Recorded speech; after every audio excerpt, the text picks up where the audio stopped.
Pour évoquer cette dramatique crise des réfugiés, nous avons dans notre studio Yanis Emmanuelidis, analyste politique ici à Bruxelles.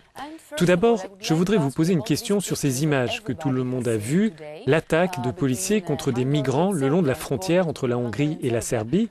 Où est l'Europe? A-t-elle perdu tout contrôle? Tout d'abord, ces images sont des images terribles et nous n'aurions pas cru les voir au sein de l'Union européenne ou dans son voisinage proche. Nous devons probablement prendre conscience que des réfugiés vont continuer à venir.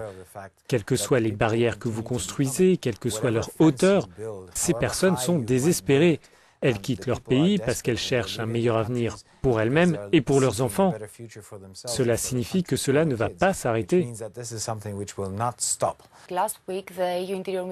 Les ministres de l'Intérieur ne sont pas parvenus à s'entendre sur un système de quotas proposé par la Commission. Il y a maintenant une nouvelle rencontre. Qu'est-ce que vous attendez de ce Conseil alors que certains pays veulent pousser pour un accord, même sans unanimité? C'est une crise qui s'ajoute à d'autres crises, comme la crise de l'euro ou la crise avec la Russie à propos de l'Ukraine. Dès lors, ajouter des difficultés à des crises qui sont d'une certaine manière connectées, cela rend la situation encore plus compliquée. D'un point de vue politique, c'est une mauvaise nouvelle pour l'UE en général.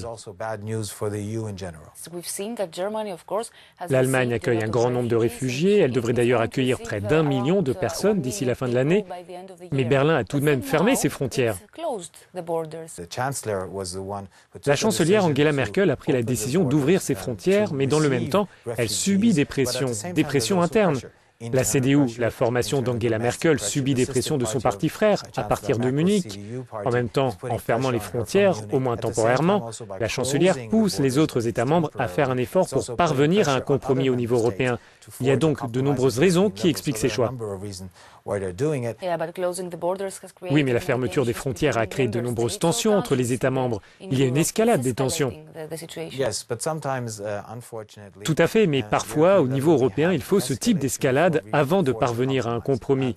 Le point important est que, rapidement, peut-être le sommet de la semaine prochaine sera le bon moment, il faut trouver un compromis. Mais les causes profondes de cette crise ne seront pas résolues par une décision la semaine prochaine. Et relocaliser 160 000 personnes ne résoudra pas ce défi. De nombreuses et difficiles décisions doivent être prises et je ne suis pas sûr que l'Union européenne sera prête à le faire. Yanis Emmanuelidis, merci.